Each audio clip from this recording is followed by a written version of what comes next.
Saudações. No último vídeo, Civitas Diaboli, eu tentei mostrar como o Estado moderno difere radical e ontologicamente do Estado tradicional, como ele é a captura permanente dos corpos e das mentes dos seus súditos, como sua própria estruturação se funda na violação do direito natural e das leis divinas e na destruição dos corpos intermediários, como a família, a comunidade, as livres associações, etc., os quais, quando livres, são a base para o florescimento de uma ordem política, digamos, mais autêntica. E também falamos de como ele, o Estado moderno, é a repetição ininterrupta de seu sacrifício fundacional. Hoje falaremos de outros aspectos do Estado moderno que julgo, inclusive, até mais importantes, mais graves. A estrutura ontológica do homem é constituída de potências que precisam ser atualizadas para que ele consiga atingir sua plenitude. Aristóteles nos ensina que todo ente possui potências que tendem a atos, sendo a perfeição alcançada quando a potência se atualiza segundo a forma própria. O homem, por natureza, tem faculdades racionais, morais e afetivas que só se tornam plenas pelo exercício contínuo em direção ao bem. Os escolásticos medievais, como Santo Tomás de Aquino, retomam essa noção afirmando que as potências da alma, intelecto, vontade e apetites, foram ordenadas por Deus ao fim último. Assim, a vida humana é um itinerário de atualizações dessas potências, da potência ao ato, sob a luz da razão natural e da graça divina. A plenitude, portanto, consiste em viver conforme a ordem da natureza e em união com o bem supremo, que é Deus. O homem cresce em plenitude ao exercitar suas potências no caminho do bem. As faculdades do homem, como razão e vontade, só amadurecem se puderem agir livremente. Para a plenitude, portanto, é preciso liberdade. A liberdade aqui é entendida como a faculdade de mover-se da potência ao ato, segundo a reta razão, iluminada pela lei natural e pela graça divina. A virtude só existe na vontade e naquilo que dela depende. Ora, a vontade está em nós pelo livre-arbítrio. Por isso, a virtude não pode existir senão naqueles que têm livre-arbítrio. Os atos morais dos quais as virtudes são princípios são propriamente atos humanos, mas não se dizem humanos senão enquanto voluntários. Ora, o voluntário não pode existir sem o livre-arbítrio. Não existe liberdade senão no sentido prático de uma livre movimentação da alma em direção ao bem. A falsa liberdade, isto é, a escolha pelo mal, não passa de uma deficiência do livre-arbítrio, que aprisiona a alma em vez de elevá-la. Sem a liberdade, não há verdadeiro mérito, nem possibilidade de escolha consciente do bem. A liberdade, portanto, vista pela tradição cristã, não é um fim em si mesmo, mas um meio necessário para a planificação individual, para o exercício das virtudes e para as ações que conduzirão à beatitude. A liberdade é a condição para que a vontade se ordene à verdade e pratique atos virtuosos. Ora, o indivíduo não consegue exercitar as virtudes e crescer em plenitude sozinho. Segundo a tradição aristotélico-tomista, o homem é por natureza um ser político e social, chamado a viver em comunidade. Isolado, ele não teria condições de desenvolver plenamente suas faculdades, pois as virtudes se exercitam no convívio com os outros. A sociedade oferece as condições que permitem ao indivíduo atualizar suas potências. A família, a comunidade política, as corporações são meios ordenados à realização do homem, mas não constituem seu fim último. Os vínculos mais sólidos desta vida, como o matrimônio ou a pátria, cessarão no fim dos tempos, pois não são absolutos, mas meios de ordenar a alma individual a um bem maior. Os escolásticos tardios, particularmente os espanhóis da chamada Segunda Escolástica, são muito claros. A comunidade política é sempre um meio ordenado à perfeição da pessoa, não um fim superior a ela. A comunidade, as leis e a política são ordenadas ao bem comum. Mas esse bem comum só tem sentido porque conduz cada pessoa à perfeição moral e espiritual. É a comunidade ou a sociedade que existe para auxiliar a plenitude do indivíduo, e não o contrário. Domingo de Souto, por exemplo, ressalta que a vida social é natural e necessária para o exercício da virtude, mas sempre subordinada ao fim sobrenatural do indivíduo. Luís de Molina também destaca que as leis e a comunidade política são ordenadas ao bem do homem enquanto pessoa dotada do destino eterno. Os textos desses autores mostram que, especialmente na tradição escolástico-tomista espanhola, a ordem social e política tem caráter instrumental e subordinado. Serve para ajudar o indivíduo a alcançar sua beatitude, sua plenitude em Deus. No juízo final, toda mediação temporal, incluindo a comunidade política, perde sua função, se desfaz, permanecendo apenas um indivíduo diante do juiz supremo. Outras e mais poderosas formas de associação existiram, mas as principais influências morais e psicológicas na vida do indivíduo emanaram da família, da comunidade local e da igreja. Dentro de tais grupos foram gerados os tipos primários de identificação: afeição, amizade, prestígio, reconhecimento. E dentro deles também foram gerados ou intensificados os principais incentivos do trabalho, do amor, da oração e da devoção à liberdade e à ordem. Já falamos em vídeos anteriores como em sociedades tradicionais, inclusive as cristãs, católicas, estavam bem estabelecidos os limites entre as esferas básicas da sociedade, isto é, a pessoa ou indivíduo, entendido não conforme o individualismo liberal, mas dentro de uma antropologia natural, a família, a comunidade, as associações livres, enfim, como estavam bem estabelecidos os limites entre tudo isso e o Estado. O Estado não era onipresente. Ele se limitava a funções bem determinadas e não rivalizava com o pater familias, por exemplo, pela gestão da domus, não asfixiava a economia familiar. Além disso, ele não monopolizava absolutamente a segurança das comunidades, ou seja, não desarmava a própria população. Ele não arrancava as crianças do seio da comunidade para educá-las ele mesmo, não alienava as crianças da autoridade paterna, da candura materna, do vínculo fraterno. Em tais condições, um único homem, podia ser ao mesmo tempo um pai de família, um sapateiro ou um comerciante, e um defensor armado da comunidade. Como chefe de família, ele exercitava a prudência doméstica, isto é, a prudência aplicada ao governo da casa, a justiça distributiva, dando a cada membro o que lhe era devido segundo sua condição, a piedade, virtude anexa à justiça que regula os deveres para com os pais, a pátria e a família sob sua guarda, e a caridade, o amor ordenado que põe o bem espiritual e material dos seus acima do interesse próprio. Como sapateiro ou comerciante, ele praticava a virtude da estudiosidade, a indústria e a diligência, aplicando a razão e o esforço constante no labor. A justiça comutativa, garantindo justiça nas trocas comerciais e evitando fraudes. A prudência, ordenando os meios aos fins corretos na condição dos negócios. E a temperança, resistindo à avareza e à busca desordenada pelo lucro. Como defensor armado da comunidade, ele cultivava a fortaleza ou a coragem, suportando perigos e arriscando-se pela proteção dos outros. A magnanimidade, grandeza de alma para assumir responsabilidades elevadas, uma defesa coletiva. A justiça legal, que ordena os atos ao bem comum e cumpre o dever de proteção.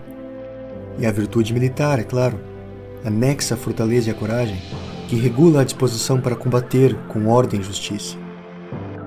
O mesmo homem, o mesmo indivíduo, tinha a seu dispor as condições para o cultivo de todas essas virtudes.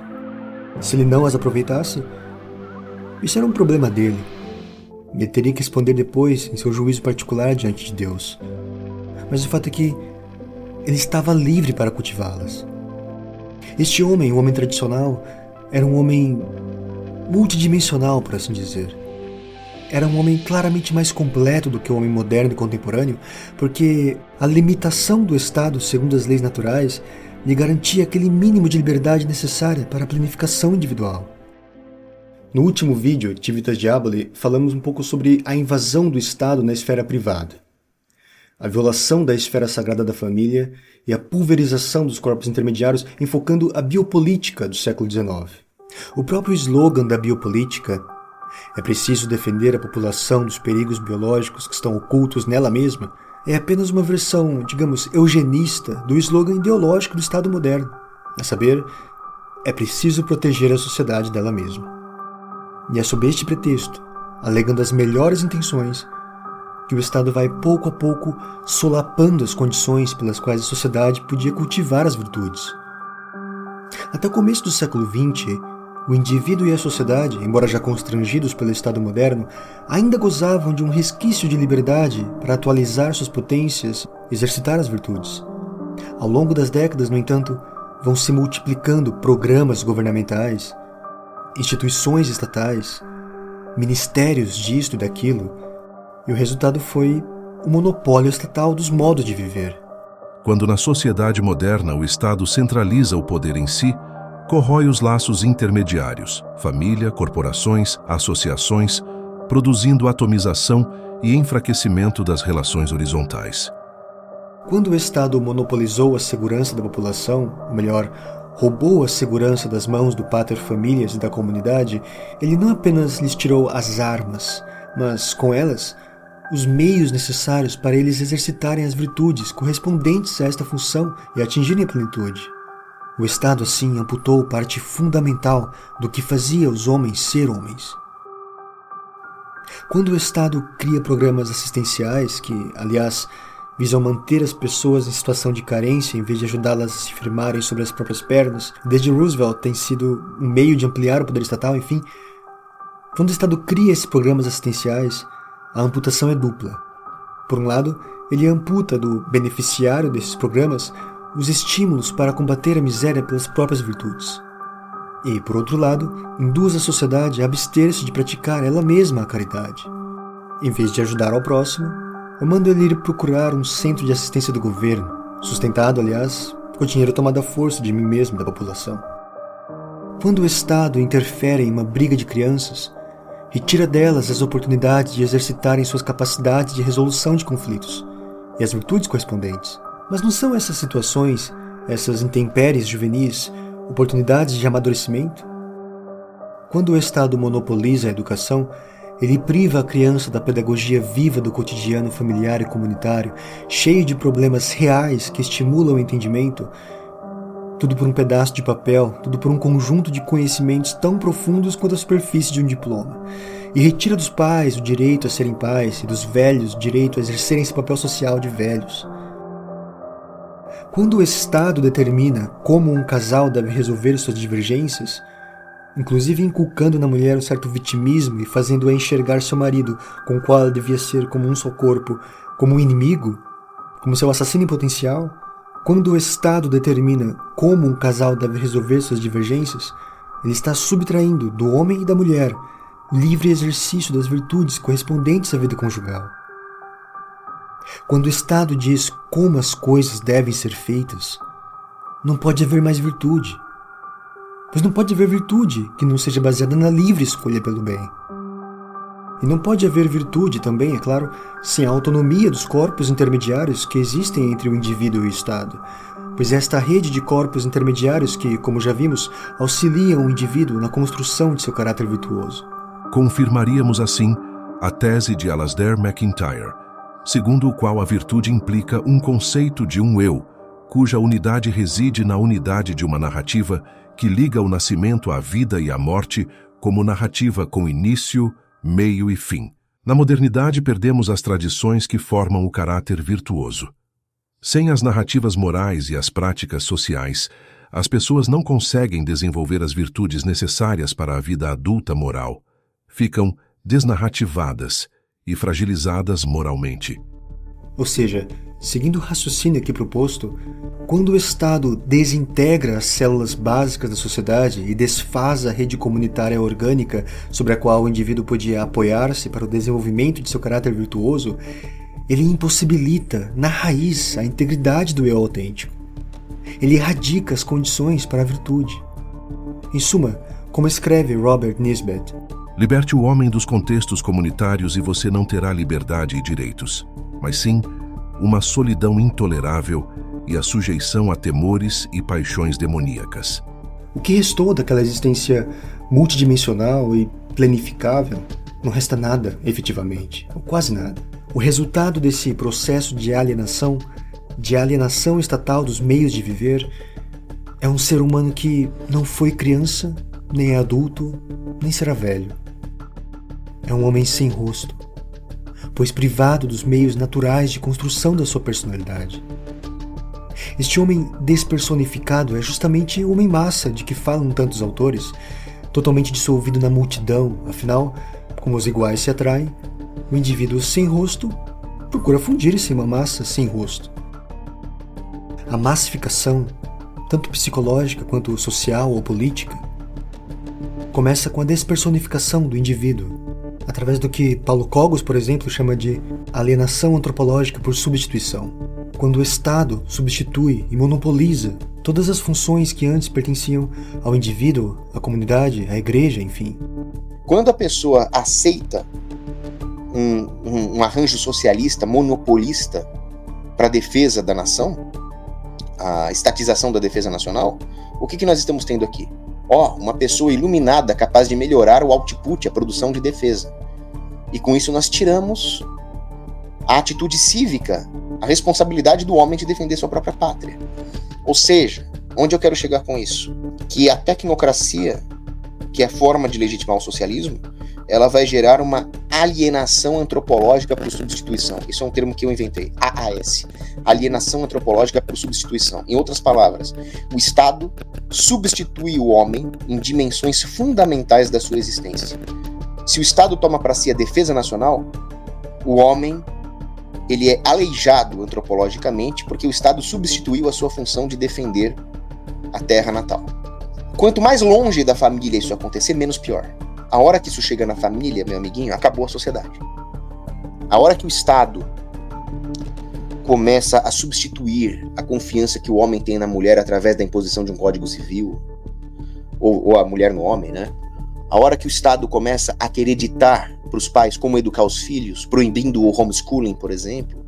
A hora que o Estado proíbe o armamento da população civil. Uma coisa é o Estado ter lá uma força de elite. Outra coisa é o Estado desarmar o cidadão.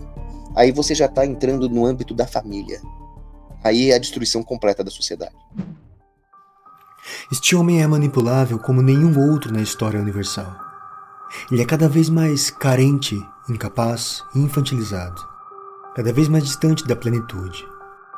E esse caráter coletivista não contradiz o caráter individualista de um tal homem, pois o que é o homem atomizado, senão o homem que não pôde constituir-se na sua rede natural e comunitária, pois dela foi arrancado desde cedo pelo Estado protetor?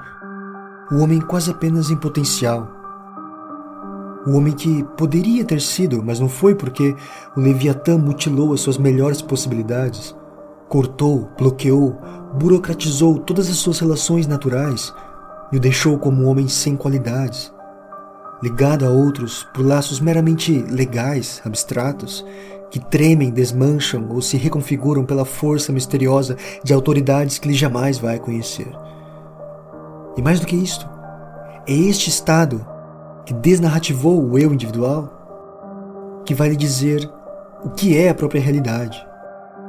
Tal como o Estado moderno rompe o lastro em ouro e prata ao criar uma moeda fictícia sustentada por decreto, sequestrando o elo entre a realidade e o valor, assim o Estado moderno leva sua população a uma crise de realidade, na qual o real não é aquele autoevidente, sancionado pela comunidade, e sim somente aquilo que recebeu o carimbo do governo. É uma realidade sustentada por decretos. Há uma certa ironia no nome da nossa moeda nacional. O homem assim, descomunitarizado, desvirtuado, desnarrativado e fragmentado, então suplica para a única força que conhece, a do Estado, para a coesão de si mesmo e para a coesão da própria realidade.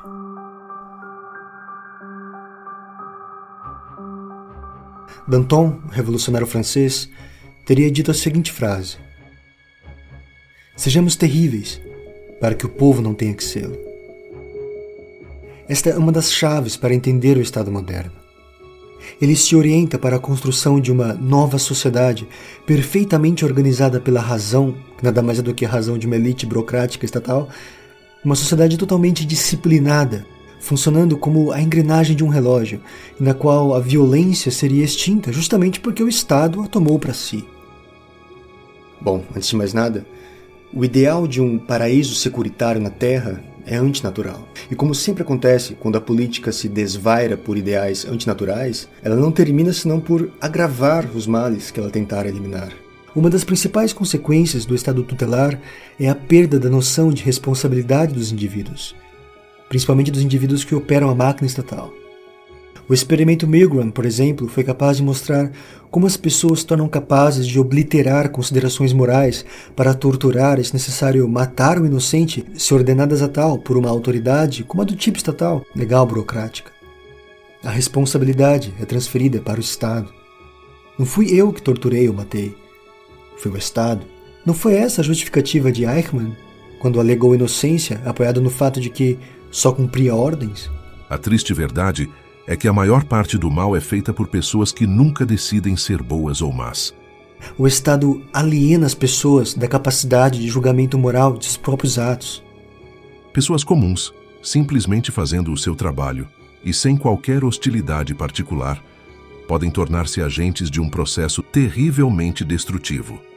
Seria muito útil uma radiografia moral do aparato estatal, que investigasse o eclipsamento moral dos indivíduos que compõem o corpo místico do Leviatã. Aliás, diga-se de passagem, se o Estado premia os seus funcionários quanto mais cegamente eles cumprem suas ordens, isto é, quanto menos se deixam levar por considerações morais ou pessoais na performance da sua obediência, não seria o Estado, assim, uma máquina de seleção de psicopatas, ou pelo menos de transformação de pessoas normais em psicopatas? Não estaria a sociedade, portanto, governada por uma casta de homens eleitos não pela virtude, como a antiga nobreza, mas justamente pelo contrário, pela capacidade de eclipsarem valores morais? Ora, não se pode terceirizar a responsabilidade dos próprios atos. Cada um prestará contas de si mesmo a Deus. Ora, sem responsabilidade, não pode haver maturidade. O Estado moderno que, como já disse, sequestra o elo entre a realidade e o valor, é o mesmo Estado moderno que incessantemente reescreve e reescreve o bem e o mal sobre a superfície da água, sobre tábuas sempre provisórias. Para que um ser humano faça o mal, é preciso antes de tudo que ele creia que aquilo que está fazendo é bom. Está na própria natureza de um Estado totalitário fornecer tal justificativa. Retomando a frase de Danton, sejamos cruéis, para que o povo não precise sê-lo. Nela vemos que o Estado moderno, pois todo Estado moderno nunca deixou de ser um Estado revolucionário, se apoia sobre a justificativa da civilização, ou melhor, uma missão civilizatória, mas em um sentido muito próximo àquele com que Norbert Elias utiliza esse termo, isto é, o adestramento gradual dos impulsos, sobretudo da ira e da violência, por normas que, através das tecnologias disciplinares do Estado, o indivíduo vai internalizando. O Estado pode sujar as suas mãos de sangue, ou melhor, o Estado deve sujar as suas mãos de sangue para que a população não precise sujá-las. O Estado tutelar toma para si todas as armas, enquanto subtrai todas as armas da sociedade. Ela não tem maturidade para cuidar de si mesma. Eu, o Estado, irei proteger a sociedade dela mesma. O Estado moderno, centralizando e monopolizando assim a defesa da sociedade, a defesa da mulher, a defesa das crianças, a defesa dos indefesos, destrona o pater familias e o transforma ele também em mais um dos indefesos carentes da defesa do Estado, incapaz até mesmo de cuidar dos próprios filhos, filhos estes que o Estado tomou para si. Eu, o Estado, tenho o direito de entrar nos aparelhos celulares de todos, pois o inimigo da sociedade pode estar em toda parte. O Estado moderno teve tanto sucesso na sua disputa com o pater familias que hoje até os próprios chefes do lar, os próprios pais de família, exigem que o Estado entre em suas casas e faça as vezes de homem. Acima dessa raça de homens, ergue-se um poder imenso e tutelar, que assume para si, sozinho, a tarefa de garantir-lhes as gratificações e de velar por seu destino. Esse poder é absoluto, minucioso, regular, previdente e suave. Trabalharia de bom grado para a felicidade deles, mas quer ser o único agente e o único árbitro. Cuida da sua segurança, prevê e assegura as suas necessidades, facilita os seus prazeres, conduz os seus principais negócios, dirige a sua indústria, regula as suas sucessões, divide-lhes as heranças. Poderia poupar-lhes inteiramente a dificuldade de pensar e a pena de viver. Assemelhar-se-ia ao poder paternal, se como este tivesse por objeto preparar os homens para a idade viril. Mas procura, ao contrário, fixá-los em uma infância perpétua. Assim, a cada dia torna o uso do livre-arbítrio menos útil e mais raro. Restringe a ação da vontade dentro de limites mais estreitos, tira pouco a pouco de cada cidadão até o uso de si mesmo. Finalmente nos mostra uma das chaves do Estado moderno. Ele exerce sobre a população, que lhe privou dos meios de viver, que lhe privou da liberdade para crescer em virtude, uma ação infantilizadora. Esta também é, por sua vez, um capítulo da história universal da domesticação. O que é a domesticação, senão, através de artifícios ortopédicos, através de pressões externas, manter um filhote de um lobo preso às características de filhote, impedir que se torne adulto, mantê-lo preso no estado de filhote, em sua condição neotênica? A relação entre a domesticação de seres humanos e a neotenia estrutural da nossa espécie foi ensaiada por Sloterdijk e não é preciso concordar integralmente com ele para perceber a relevância desse tema. Segundo a tese de Galens e Bullock, recuperada por Sloterdijk, o ser humano seria o ser neotênico por excelência. Nasce prematuro, dependente por muito tempo deste segundo útero que é o seio familiar, e conserva traços infantis ou juvenis em idade adulta, traços biomecânicos ou às vezes psicológicos. Essa imaturidade estrutural abre espaço para a plasticidade cultural, pois o homem não vem pronto, mas é moldável. Nesse horizonte, a história da civilização aparece como um processo de autodomesticação da espécie humana, no qual instituições e estados funcionam como cercas ou estufas que disciplinam o animal humano neotênico. Sloterdijk chega a utilizar o termo parque humano como a metáfora de uma cultura que se organiza como um zoológico para manter o homem domesticável. Essa domesticação é ambivalente. Por um lado, torna possível a linguagem, as instituições e a sociabilidade complexa. Mas por outro, nas formas modernas de poder, como o Estado moderno, ela explora a neotenia social, mantendo as populações em um estado de dependência, numa infância perpétua que lembra o despotismo descrito por Tocqueville. Digamos que o Estado sequestrou a neotenia estrutural do ser humano, e todas as ações que exerce sobre ela consistem em impedir que ele atravesse os estágios do amadurecimento, da personificação, da plenificação, esticando este estado neotênico indefinidamente.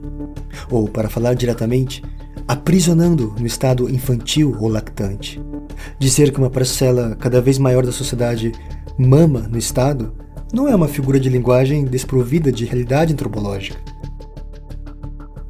A articulação entre a estrutura neotênica do ser humano e a estatização absoluta da vida é uma das chaves para explicar esta escandalosa dependência emocional que o homem de nossa época tem do Estado centralizador e monopolizador de tudo. O Estado moderno atrofia o poder da sociedade. É a atrofia muscular das virtudes. O poder do Estado não vem do nada, mas sempre é roubado da sociedade. A expansão do Estado não se dá preenchendo vácuos, e sim produzindo vácuos. Quando o Estado cresce, a sociedade diminui. Quando o Estado se expande, a sociedade se retrai. Quando o Estado se enche, a sociedade se esvazia. E como o indivíduo precisa das relações sociais em seu estado natural para cultivar as virtudes e se planificar, o Estado moderno, ao matar a sociedade, mata também o indivíduo, sabota sua virtuosa individuação. O Estado se alimenta das incapacidades que ele mesmo produziu na sociedade. Ou melhor, talvez seja mais exato dizer que ele se alimenta da ilusão da nossa incapacidade. Ilusão porque, enquanto formos seres humanos, nossa estrutura ontológica estará sempre carregada de potências. E mesmo em nossa condição caída, temos, nós, seres humanos, uma inclinação natural, uma apetitos naturais de praticar atos virtuosos. Se essa estrutura natural for desobstruída, se a família, a sociedade, os cristãos, a verdadeira igreja, enfim, conseguirem se libertar dos constrangimentos desse estado leviatânico e artificial e antinatural, a humanidade, que tem essa mesma estrutura ontológica do começo ao fim dos tempos, conseguirá florescer novamente. O vigor da sociedade, em que o indivíduo se apoia para alcançar o bem supremo, cresce conforme as leis naturais de crescimento gravadas por Deus na realidade. É preciso voltar a confiar nessas leis naturais, não nos intervencionismos estatais que a sufocam. Praticar a verdadeira justiça, não submeter-se passivamente às leis positivadas de juízes burocratas. Confiar na tradição, não em ministérios da cultura. confiar mais na comunidade, na sociedade, não no Estado. O Estado moderno é satânico porque esmaga ou tenta esmagar, fragmenta ou tenta fragmentar, mutila ou tenta mutilar a imagem de Deus que é o indivíduo, considerado nas redes naturais de socialização. O Estado moderno é um instrumento criado por Satanás para manter atadas as mãos dos homens para impedi-los de praticar obras virtuosas e manter atados seus pés para impedi-los de correr em direção ao bem.